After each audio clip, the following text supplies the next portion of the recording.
Led by a lifelong interest in healing, Dr. Linda Salvin pursued an advanced degree in epidemiology. Then, after dramatic near-death experiences, Dr. Linda saw the other side and returned with gifts of insight, visions, and revealed wisdom. Now those gifts are ongoing, and she's here to share them with you. Get ready to be amazed. It's time for Dr. Linda Salvin's Psychic Solutions podcast with America's original radio psychic, Dr. Linda Salvin, offering up her always fascinating blend of psychic psychology, clairvoyant insights, and expert guests and alternative healing methods. So pull up a chair and get ready for a visit with the one and only Dr. Linda. And now, live from Los Angeles, ladies and gentlemen, Dr. Linda Salvin. Hi, everybody. Welcome back. This is going to be another exciting show. I hope you had a nice holiday weekend and you're ready for more of whatever we have to bring to the table here on Psychic Solutions Podcast. I am Dr. Linda Salvin, PhD in metaphysics, and a healer, psychic, a musician, a songwriter, a show host for over 30 years. I do a little bit of everything. And today is one of my passionate moments, although I do have the passion for health and wellness and the nutritional supplements and the recovery issues that Candy Finnegan and I have done through the last year here on the network. But today we're going to talk to Tony Young. He's calling in from the hill country of Texas. I've been there, and I remember when I was there, I think in 89. And I fell in love with the beautiful trees and the river and the quaintness and the quiet environment. It was just beautiful. I'd never seen anything like it. I was at a folk festival in Kerrville. So I had borrowed someone's car and went driving around to see where I was, ended up in just by the river in the hill country. And I was taken back. Years later, many years later, a man by the name of Matt called because his wife had passed away. And he asked that I communicate with her and channel her, which I did. And I spoke to his daughter and his son and brought messages. And through that, knowing that Matt was a singer-songwriter, I met Tony. Let's bring Tony on. So this whole little introduction comes together because Matt is friends with Tony. And they've always said, oh, come on down to Texas and we'll do your music. I haven't done it yet. But I wanted to bring Tony on because he's got such a fascinating finger in a pie of helping people, especially with the youth down there. I mean, people in the system, people that have been broken, the kids that have really been abused, turning their pain into joy with music and healing. So I want to introduce Tony Young, and he'll explain the whole story, some of his background. We've got some clips we can play and a couple of poems maybe we'll read on the air. Tony, welcome to the show. Hello, Linda. Listen to that baritone voice. Live from LA is what they said. Yeah, live from LA, which is true because I'm in the San Fernando Valley, but it's still Los Angeles. Are you in? Okay, you're in the hill country, but what town are you in? Because I only got to Kerrville that time, and then I drove up to. I think I drove to San Anselmo. No, I mean San Antonio. I went to the Alamo, and I got up to where's the river walk? That's San Antonio. San Antonio. Yeah, I got up there. So where are you geographically? Well, you mentioned you went to the Kerrville Folk Festival. I did. And I'm about 15 miles from there. I'm about 4 or 5 miles west of Kerrville on the Guadalupe River, in the middle of nowhere. In the middle of nowhere, but there's so much peace. And you guys make a lot of music down there. A lot of music. Yes. There's a lot of music around here. Well, when did you start playing? As a child, did you pick up the guitar or the banjo or the drums? Tell us a little about that. I was a music lover as a child because my parents were music lovers, and my dad was really into always having the latest, greatest high fidelity equipment, back in the 50s. And then Stereophonic came in, and he had speakers in each corner of the room, and he listened to Ray Charles and Hank Williams, and just a big variety of stuff, jazz and country and blues. He was a music lover, and so they bought me a guitar from Sears when I was probably 7 or 8 years old, and I played. I bought this Mel Bay, learned to play the guitar in 30 minutes. I still have mine. I still have it. I started guitar at 9, so we're right around the same age back then. So yeah, that's what got me going on guitar. And then of course the Beatles came out a couple of years later, and so then I became a Texas Beatle, and got my cousins and I, we wore Beatle wigs, and we lip synced to Beatle records. And then in elementary school, I met up with some other guys that wanted to play.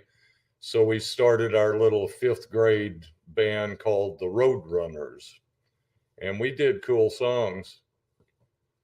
So that's when you still play them today with your friends or whoever you're jamming with? You know what? Every once in a while, people want to hear the classics, so we'll do those Beatles and Rolling Stones and Dave Clark 5. And oh wow, yeah, our whole generation. Yeah, our generation.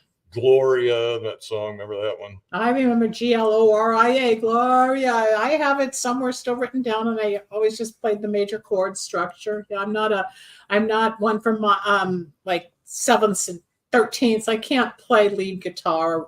I stay very, very, very minimal with the triads. That's about it. I'm still very folky, and just nothing's changed in 60 years. Well, my style's my style. It's all I hear. It's very Celtic folk, but you can play. That's good. You're rhythmic. I guess I need someone like you to pull it together and say, here's the song. So I love your style. I love your sound, because I've listened to some of the songs you've sent.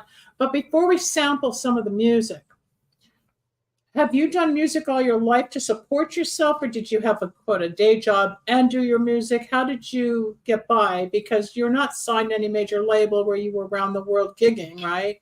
You're just doing it out of passion, or did you produce and make money as a producer? Where's your nut here with music?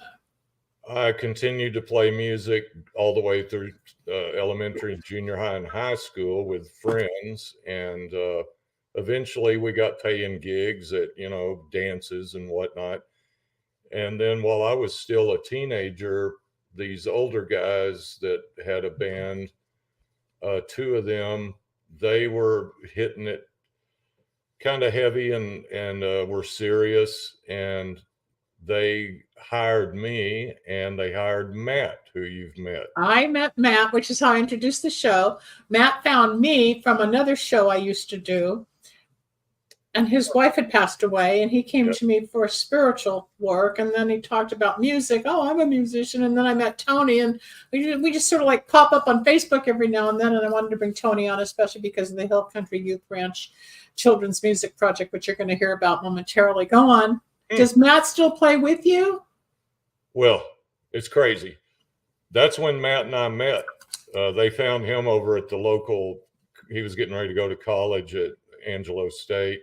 I was still in high school, and he was just getting out of high school and on his way to go to college. And so they got us, and they had some good original songs. And then, of course, we had to play cover tunes. And then a booking agent out of Dallas, Fort Worth signed us up, and we took off to that area, and we were based out of there. And we played all over the place. And that, to answer your question, that's been my livelihood ever since. Good for you. I'm jealous. I'm well, envious. That was my dream and my passion, and I went off in 1,000 other directions. But I'm music doesn't leave you when you have it in your soul. No, it doesn't. And Matt is living proof of that. Speaking of Matt, because he eventually left Dallas Fort Worth and went back to his hometown and got married and had a family and all that. And so I ended up going and doing studio work, playing mainly bass guitar on tracks at a place called Autumn Sound. And this engineer over there, Phil York, I would hang out with him a lot. And he said, you're good at this you're kind of a natural at this engineering, mixing and whatnot. And he said, you really ought to pursue that, in case this music thing, you always got something to fall back on. And I've always been into tape recorders and electronics and stuff, because there again, my dad was into that stuff. And so I pursued that. And, but jumping way ahead, you say it never leaves you, the music, because Matt, he got in touch with me out of the blue, maybe 7 or so years ago when I met you on the telephone. Mm-hmm. And he said, hey, he told me about his wife passing away and his children were gone and on their own, grown up. And he said, I want to get back into playing drums. Well, I had moved all over the place and I was back here in Texas. And I said, well, I'm here, so come on, let's do it. So he came pretty quick and we went to the music store this friend of mine has, and Matt bought some drums.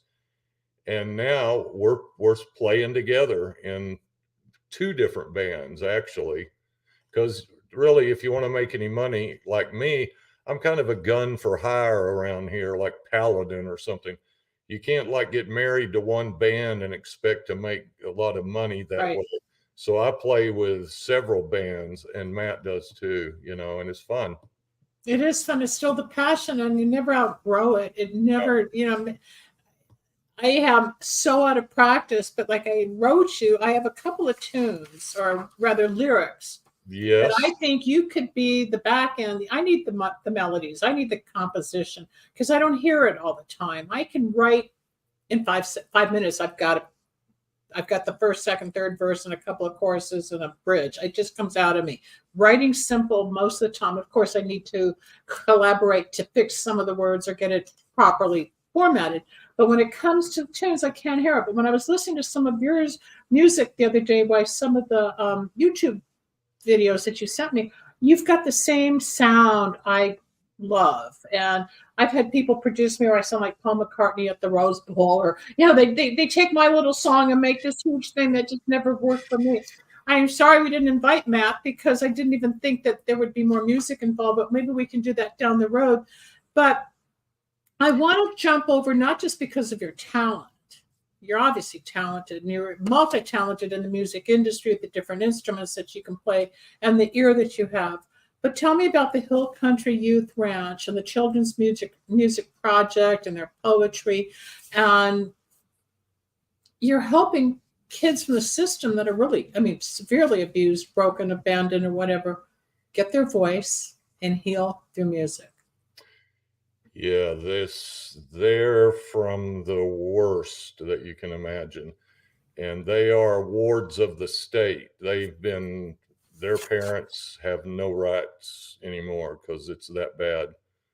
Child abuse, and, there's usually always alcohol and drugs involved. And so you want to know how I met them? I do, all of it. I want to hear the story. Then we're going to play a couple of the tunes, just to give people a sample. Now, some of the tunes we're going to play was actually the music put to these children's poetry or lyrics to help them heal from their own pain. Some of the music we have is yours, just with the band. And was it Loma? What's it called? I wrote it down. I've got so many pages here on you. But you've got your own band. You've got your own work.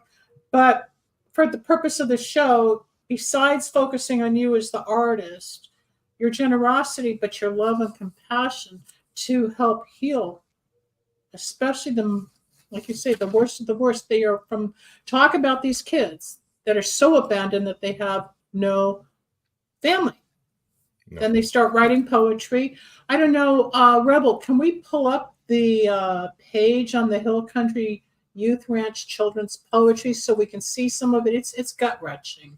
I didn't print it out, but if you could read a couple of passages, I've got a couple here, but it's so beautifully set in the country of the hills, I assume. Here we go. So let's look at some of these writings. And these kids, what's their age limit or age range? Are they like from grammar school through high school and college? The youngest ones I've met out there are probably like right before first grade, you Oh know. my God. There's a lot of elementary school kids and junior high kids and high school kids. And then when they're 18, they can move on, or there's scholarships and programs set up to where if they want to continue their education, their college is paid for at quite a few choices around Texas, you know. And so yeah, it's all ages. I've had kids out there from preschool all the way till they aged out, so to speak. There's the children's poetry right there. Let's bring it down. There's one or two samples in here, but like it says, it's all used for healing. And a lot of, as we know, like all of these poems right here, Conversations, My Heart Like a Flower, The Staircase. Let's open up The Staircase for a moment. And even Life After the Snake. I mean, each one is powerful. Each one comes from the depth of someone's pain. And I know that I once wrote a song called Daddy Please Don't Hit Me. I was beat up a lot as a kid. We have a song called Daddy, and it's in that play. I sent you that play. Yes, you sent me the play. I can't bring it up on the show, but if you ever get a chance, you'll see that song Daddy, you know, and it's about the father abusing the child. Were you abused at all? Did you get hit growing up? I had incredible parents. And so, no, I wasn't abused. Now, I will tell you this, that my dad, he never knew his father, and he was abused by aunts, uncles, friends of his moms and whatnot. And he had a real rough childhood, very rough. And he pretty much... Hold it right there. Hold it right there. He pretty much raised himself. And whenever I moved back to Texas, I met those folks at the youth ranch. We put on that play, which is based on all these songs and poetry. My mom and dad came out there to one of the performances, and he was, I guess, about 80 years old at that time. And I think it might be the first time I've ever seen him cry, you know, and it hit him, you know. He finally let him release all that crap that he had been holding in about his own childhood. So we all have a childhood, and it's not always pretty. I don't talk about it much on the air, but when I got to that one song or poem, I relate, and that's why I wrote you about what I have, and I hear the melody, but we'll do that later. But for purposes of the show, this is how you can contact this organization, people. If you see the Hill Country Youth Ranch, it's beautiful. It's nurturing. They take care of the kids. They sponsor them. They get them going. Tony, is there statistically, if they're going on to school with spiritual guidance and dance and arts, are a lot of them ending up in music and performance? Or are they going more towards academics like medicine and law, or maybe social work? Have you seen how they evolve? There's a couple of folks out there who are now, you know, because I've been there off and on doing volunteer work since 1995. And so now I'm still friends with a lot of those kids. And now they're in their 30s, at 40, and they have families of their own, and they've gone in all kinds of directions, you know. And there's one guy that I think he's out in Los Angeles now, and he is still doing his music. Good. And I think there's a couple more that they're in arts. One of them's a videographer of music videos and audio producer, I think out in San Diego. Okay. So yes, some of them went ahead and went with music. A lot of them joined the service. Some of them became healthcare workers, lawyers, and then there's others that I heard and I've talked to that struggled, you know. Some of them have ended up in prison, you know. There's a song in there somewhere on one of these called Dark Horse. Let's open up The Staircase.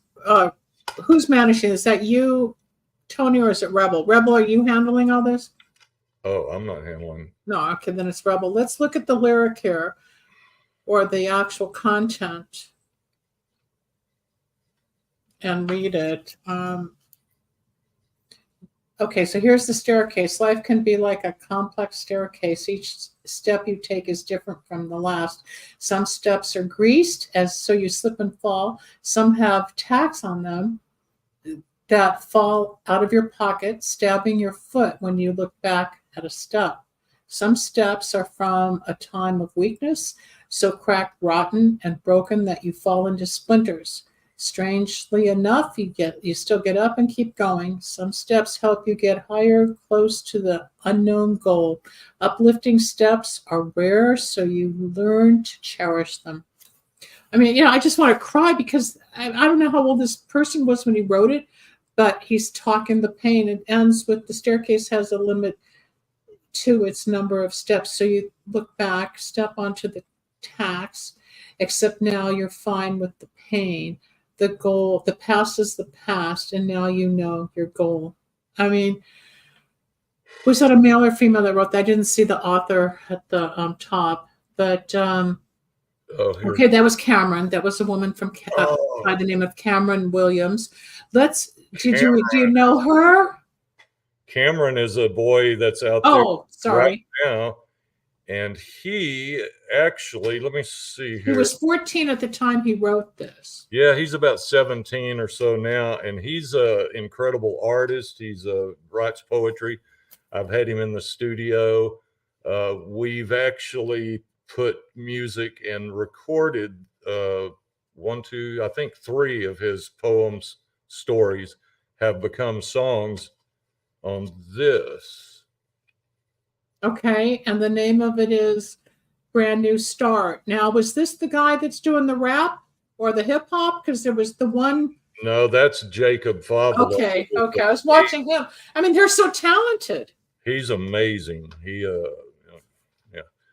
But Cameron is he's an incredible. He won there's a big these festivals that going around here, arts and crafts and whatnot. Sure. And Cameron, some of his artwork his paintings were entered into it's a big thing here in Texas called Texas Arts and Crafts Fair. And in his age group, he won and he got all of these accolades and awards and stuff. And they ended up sending him to Washington, D.C. this past year to some big national thing. Isn't that wonderful? I'm not over there a lot at the youth ranch anymore, so I'm kind of ignorant as to what's happening like right now in present times. I go over there and make sure things are happening at the studio and in the theater. But still, 30 years ago, 20 years ago, 10 years ago, it's the purpose and the goal of the ranch to help these kids that keep going, that are lucky enough to even get there. Yes. Because a lot of them are never, nobody ever hears about a lot of them. The Child Protective Services, these kids are and around probably this whole country. It's of course, just a fraction of the ones that have been actually saved. And but the ones that get to come to the Hill Country Youth Ranch are very fortunate because it's not an institutional building, and it's like this one here is like 260 acres, and they have cabins spread out in this hill country and the Guadalupe River, and fishing and horseback riding. And, you can be a kid, like a kid that's on a fancy summer camp vacation. Yeah. So they get to cherish that type of life, And so you're right, they're blessed to be out here. But doesn't it give you a sense of fulfillment that you've touched a lot of these kids' lives with the music and helping mentor them? And look at of course, that's part of the gratification you're getting as a mentor, a teacher, a delight. You inspired them. You're getting a little embarrassed. I can see you're not like. No, it's a win. Wow, getting acknowledgments, but it's still. It's a win-win. They've given me much more than I've given them. They may not know it, but it's crazy. If you'd have told me back in 1995, I came to Texas to visit my parents and to recuperate from the wild, gigs and whatnot out in The LA. life of a musician, Yeah, Tony. I was living in Hollywood, and I had a mobile recording truck, and I was going out and doing live mobile recording stuff. And I was very busy, and then I played a little bit of music because I always have to play or I go insane. You know, it's good therapy. But most of the time back in that period, I was doing engineering and studio stuff. And then I came here to visit my parents. Okay. And then I had my recording truck with me, and I had rented me a spot over close to my parents so I could go visit with them. And I was going to stay here a few months, you know, and this lady heard I had a mobile recording truck, and she had a Jimmy Rogers festival yearly thing that was coming up right at that time. And she said, I want to hire you to come record this thing I'm doing. It's like a 2 or 3 day event celebrating Jimmy Rogers. That guy, you probably know who he is, but anyway, I'm like, okay. So I go out and record this thing. It went well. And then the next week I drive over to get my paycheck from her at her office there in Kerrville. It's called the Texas Heritage Music Foundation. And she said, oh, while you're here, do you have time? I want to show you this youth ranch. They just put in a fine arts center, and it has a recording studio in it. And I was in my truck because I had to go to another gig over in Marble Falls, Texas, over by Austin.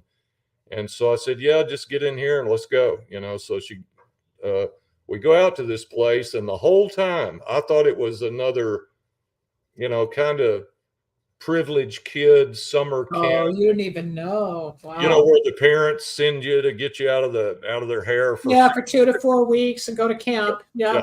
And so we drive out here and we go to this place, and then I meet these people, and they show me this building and the studio, and I'm like, oh, it's nice, you know, good luck, you know. And so then I drop her off, and when I was leaving that place though, the art director, Carol, she handed me 2 books, and she goes, here, take these with you. This tells you more about who we are. And I'm like, oh, okay.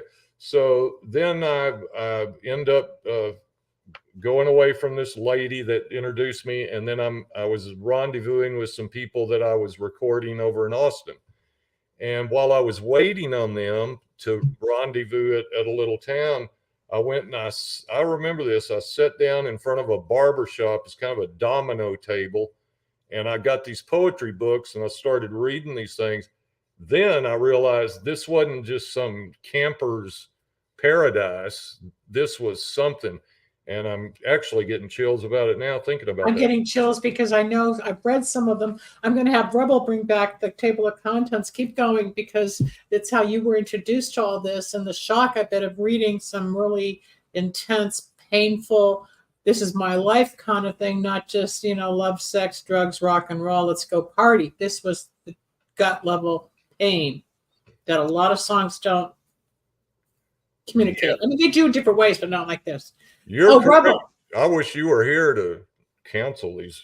Well, maybe I can come in. Maybe we can arrange a week for me to do something. A guest therapy gig. Yeah, spiritual thing with music. In the meantime, I could write some songs with you, and we could record. Yeah, we can talk after the show about that. Let's go to, which one do you think would be best? Unwanted placement, control, black hole, sleep, forever fleeting, overwhelming 16, paralysis. Do you know any of those?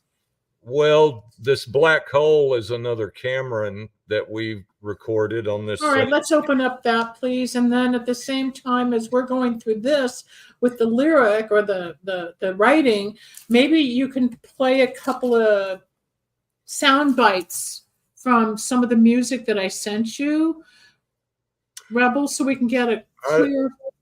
I don't know what I sent to you. I have so much. I don't know one by. I'd have to go back and look for the name. I know what I sent you was because you told me we can't play anything unless it's 100%. It's all copywritten and exactly. We could. There's laws. Yeah, we got to. All I sent to you was stuff that I've done that has nothing to do with the youth ranch, and I think the only thing that I sent you from was that Broken Wings Can Fly. That's a theatrical production, which is based on this. That's the first record I did with those guys. Okay, I have this Water here. and Rocks. I have Rebel. What do you have there? Let's see what we have here. Let's just play a little. The bit. I mean, you can. It's kind of country, but it's got a little bit of. There's a spiritual thing going on. There's a religious thing going on. There's gospel. Let's go to the next one. Or you want to move that up, Rebel? Whatever you think. Now, what are you playing on this, Tony? Are you doing bass? Are you doing guitar? Are you doing drums? What's your part in that? That's just a jam. It's called Loma Jam. I saw Loma Jam. Yeah, I was at a recording studio with some friends, and all we were doing was getting warmed up. And we picked a key and started jamming, and the singer started vamping. And after we did it, we're like, oh, this was good. So, that's what that is.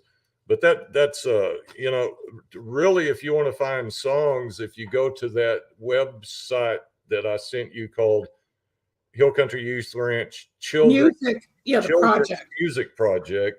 It's all there. You can scroll down and you'll see all of the albums with all the individual songs. Can you open that up, Rebel? I think I sent you 3 or 4 samples from that project, that website. So can you kind of pop them up, Rebel? I know there's a lot going on with the production, but there's so much to cover here. This is a week's worth of shows. You can't do it all in 50 minutes. I'll tell you, this poem, Black Hole by Cameron, it's on there somewhere, I think. Let's look at this. Prisoner of the Clay, Broken Wings Can Fly. And you've produced most of this? All of it. All of this, yes. Brand New Start. I would love. Now I'm having to jog my memory. I'll tell you what, this on Heart Like a Flower. Yeah, the one in the middle. Let's try that. There's a song called In Front of God and Everybody. If you can click on. Oh, I see it right there. Yes, please, Rebel. Let's open that. It's not that you didn't send me enough. It's just I'm not in the studio to have organized it, and then with the limitations, I just want to make sure we get samples. You told the court right in front of God and everybody, I will not keep him. I can't take care of him. Just like that. Okay, stop that, Rebel. So what he's singing about, he's actually telling the court that his parents said he couldn't take care of him, right? Is that what he's talking about? How he was actually abandoned and let go legally? Is that what this is going to be about? How he told his parents told the court, or the attorney told the court? I think that's Kennard. Wow. Is that Kennard? I can't see. I'm blind. But no, it's just that everything's so small on the screen. What is it? The kid. Yeah, Rebel can see it because she's got the control over it. Rebel will have to tell us because it's so small. I can't see. Yeah, Kennard, you're right. Based on a poem by Kennard. I love he it. was, and art was by Michael, 12 years old. Michael drew the pictures. Yeah. Let's go forward here, Rebel. There's a couple others that I sent you. Let's just sample those so we can get a variety of the different melodies, songs. Yeah, Kennard, we did a few of his, and that was a long time ago. I don't know where he is now. He's probably 30-something years old now. Back then, when I hung out with him and worked with him on music, he was probably 9 or 10 years old, 11, 12. I knew him back in that time period of his age. And so when a baby cries, oh, she won't care. Who's this, Tony? She'll be thinking of parties and pretty things to wear. Cameron? That's my friend Michael Cross is singing, and I'm playing instruments, and my buddy Nico's playing drums. And that poem, that never was put on an album, but I liked it so much, I just put it on my YouTube. And it was a kid, his name was David, and he was talking about his sister, his teenage sister, she's not ready is, she got pregnant, and David Excuse me. didn't think that she was ready for all that responsibility. Of course. And so that was just sort of a demo that we did. Rebel, do you have she's not ready. I've got that. Let's see what else is here. We have the Loma Jam. We did that. We played a bit of let's go back to the actual website, Rebel, and look at some of the titles. I'll tell you a great song. The Darkness or the Dad. Do you have the Dad? The one about the Dad? It's called Dark Horse. Can you bring that up, please, Rebel? And it's on that Heart Like a Flower album. If you check out those lyrics were inspired by that kid I was telling you about who ended up in prison, and he would send letters to the art director out there, Carol, and she gave us a pile of these letters that he was sending from prison. And me and my friend Scott were hanging out in the studio, and we stayed up in there, late at night and everything. And here we go, Tony. Let's play. Oh, there's a video with it. Yeah. Okay. But you don't know where he is now. But you helped put this together one night.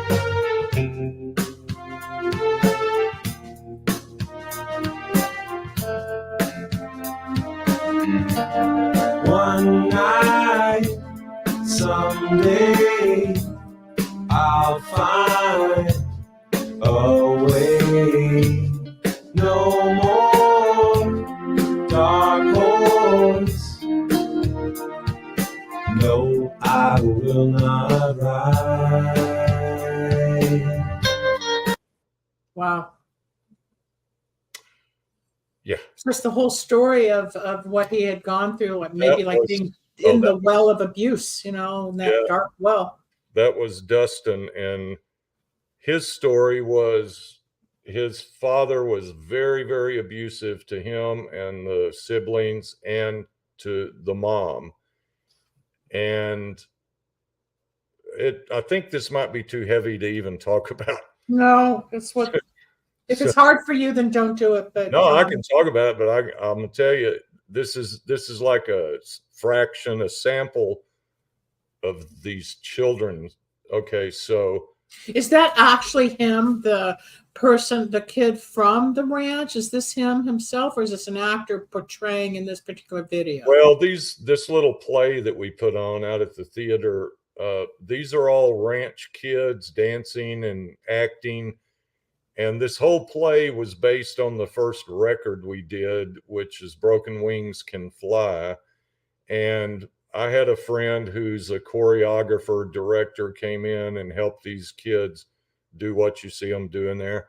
And it's a play. It's a theatrical production. I'm going to watch it again later. Let me break up for a second. If people who download and watch this show later on, or if you take it and promote it on Facebook or your website or whatever you want to do with it, where can people find the albums? Where can people download? Is it on iTunes? Is it all over the internet? Is it on Spotify? Or is the music out there for people to purchase? Not really, except you can get everything from that website, Hill Country From Youth the Youth Ranch. Okay. Hill Country Youth Ranch Children's Music Project. And it should say in there somewhere if you want to purchase songs or downloads or CDs. I'm kind of an idiot on all this computer stuff. It's hard, man. You got talent in certain thing, and then in 2009, when YouTube exploded and Instagram and TikTok, that's a full-time job in and of itself to upload and manage the algorithms. That's why you hire people to do all that. It's overwhelming. You've got the content. You've got so much. You should hire somebody to get your songs out there on the iTunes and iHeart and the Spotifys, and start letting other people hear these projects.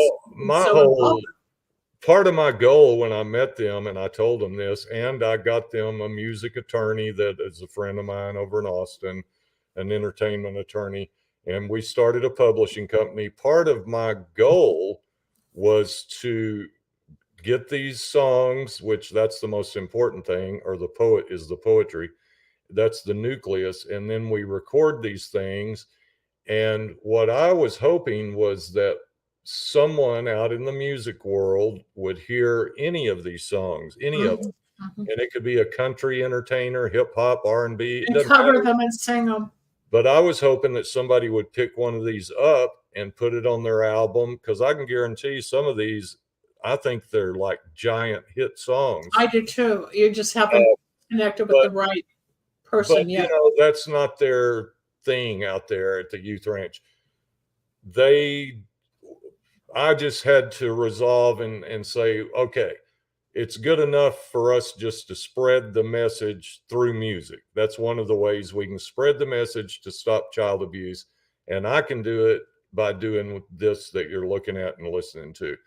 But I wish that somebody out in the world would latch on to one of these songs and put it on, name any artist you want to. It could be, country or, Lady It could be Adele, it could be Gaga, it could be anybody. George Strait, it could be anybody. That's the whole thing is the song. It's the song, and they can rearrange it to what they want to rearrange it to fit. Right. No, it's the message. Okay, who is my daddy? I'd like to know. Did he ever love me?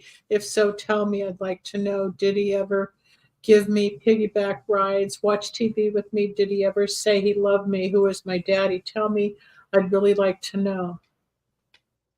Liar, you said you loved me, but you didn't mean it. You also said you cared about me. You would do anything in the world for me. Liar, you never meant it. You just don't have anywhere to turn but to us. You never meant any of those things. That feeling of abandonment and not being loved or not being understood or being mistreated or being tossed around and beat up or slapped with a belt or I have my 1970, my mom and I got into it. And this is before child abuse was out of the closet like it is now, or it became a social issue. And I got a black eye because she punched me, and they didn't drink. This was just anger and rage. But I was packing to go away with a friend of mine to go visit her grandmother in Oakland, California. My mother took the suitcase and closed it on my leg, and so I ended up with a sprained ankle. And I drove myself to the local police department and asked to be put in a different home. And I said, my mother did this to me, and they didn't believe me. And back in 1970, when it was still, hush, hush, you don't talk about family issues. I remember going to the cops. I didn't leave home. I ran away 3 times, got caught each time. So I know what that struggle felt like. As I got older, I wanted to be closer and kind of like love my parents. But I think there's a part of us as people that you're lucky because you had a different kind of love. Mine was more conditional or demonstrative, or I'll, do this and then you get that kind of thing. But I never really felt the love that even today with my mom gone 15 years, I stare at a picture, I talk to her, and I try to embrace what she must have felt as a mother, but couldn't give me, And these kids had it 10 times worse in a different way, but the feeling is still universal. If that gut-wrenching, why don't you love me feeling is there. I know a few people not big enough in the industry that I could maybe turn this on to. We can talk because I've got a few people that want to record. I'm looking to cover my songs as well. So I doubt I'll get out and gig at this point. But you never know who knows anybody. But you have a gold mine. And because of my work, and Yes. you do, Yes. you have a gold mine of talent, songs, messages. Unfortunately, mainstream wants certain pop and you go into their formula and it's their way or the highway. But when you do an independent like you, there's a place for all this, Tony. And I know enough to teach you where to maybe put some of it, and you can talk to your attorney and with the licensing and copyright. I think there's success money people to hear this and reach it, because I try to talk spiritually. I believe that too. Try to get to the people that isn't just mainstream. I'm always knocking on a different door. You never know. I mean, there's the reason for everything. The reason Matt came to me and I met you, and it may have taken a long time, but the message and the feeling, it's all still there. We're almost out of time. We got about 10 minutes left. You know, Rebel, are there any more that you can bring up as far as the lyric is concerned, or the poetry that we can just read? Because I'm on the verge of tears. It's so deep. It's so deep. And it's so beautiful. But the fact that you're so humble about it, Tony, because I've talked to people who are so egotistical with their music that they don't have time to help like this. There's one person I know out here that just came to mind, and I'm going to contact him, and I bet his... Hey, these songs are copywritten. We've started a little... I just thought of a female that could probably cover this. I'm going to put you guys together. It just came to me. I will put a phone call out for you. We started a little publishing company, so everything's all above board, legit. If somebody out there wants to split the publishing or work any kind of a deal, that's up to the legal folks. Right. I do music. And, you know, if you'd have told me back in 1995, I'd be living in the middle of nowhere, working with abused children, you know, I'd have said, give me half of whatever you're taking, because this was not my plans, you know, but there was a higher power that put me here. Yep. And then I got addicted to those kids, you know, because I haven't been out there full time all the time since then. I had to go off to Dallas, and I went back to Los Angeles. Hold it right there, Rebel. Okay, I'm listening. Dallas, I just was talking to Rebel. Go ahead. And, you know, I've had to go out and make a living and stuff, and then I'll just come back. But I always end up coming back to this youth ranch. And it's only because I got addicted to these kids. I've seen it and heard it, and I've witnessed with it's the healing power of music. And what you're talking about and reading these poems and stuff, you see, I know you see it because you're talking about it. Yeah. Well, I've witnessed, because these kids, they've been beaten and raped, and they've been like used. Well, their soul was damaged, and their body, their mind, their self-worth, self-esteem, their direction, whatever. I got to start wrapping this up. Hold on just a moment. I want to read Depression. It says, I don't want to feel depressed all the time. I just don't know how to get it to stop. Yeah. Hoping. I didn't get to say goodbye. When she left, she never came back for us. This is an abandoned family. I'm hoping she knew Jesus. I think maybe she did. After she would beat us, she would sit down in the chair and cry. My mom did that too, because the guilt comes in. It was like she never wanted to do the things she did. Then she was quiet. Maybe she was praying. And if she does know Jesus, I'm hoping he will stop her doing drugs and drinking. I'm hoping I will see her again someday, and the drugs and drinking will be gone. I'm hoping she will be glad to see me. I'm hoping. Let's go to this last one, Rebel. Why, Mama? Bring it up just a bit. There we go. Why, Mama? Mama, why did you leave me? Why did you never tell me that you loved me? Why did you leave me with him? He beat me, and worse. Mm-hmm. All the pain and the sorrow and anger have grown inside of me. I want to let it all out, but I don't know how. I cry myself to sleep. I mean, I can start crying because of the identification, and even as a professional clinician and healer that I am, we're the human race, and songs come from our gut and our heart, whether it's Elvis singing a love song, or which also had a gospel bent, or it could be, you know, Michael row your boat ashore. You know, somebody had an idea and put a few guitar licks to it, and there you have a song versus what goes on around the world. I mean, there's so much in the words that a lot of us miss, but it's your talent, Tony, that hears the music that accompanies perfectly. I want to introduce you to somebody I know. We'll talk after the show, but I want to say thank you for taking your time, opening our eyes to this amazing organization in Texas, people, called the Hill Country Youth Ranch Children's Music Project. And you can go look up the Hill Country Youth Ranch Children's Poetry. It's all there. It's all there. The next step is getting you out there and the music out there. And maybe my song out there, and maybe you don't know how it all all evolves, even at this age. You're ready to give up and some new door opens. It's magic. It's spirit. Yeah, there is a higher power. Every time you try to control it, it changes, right?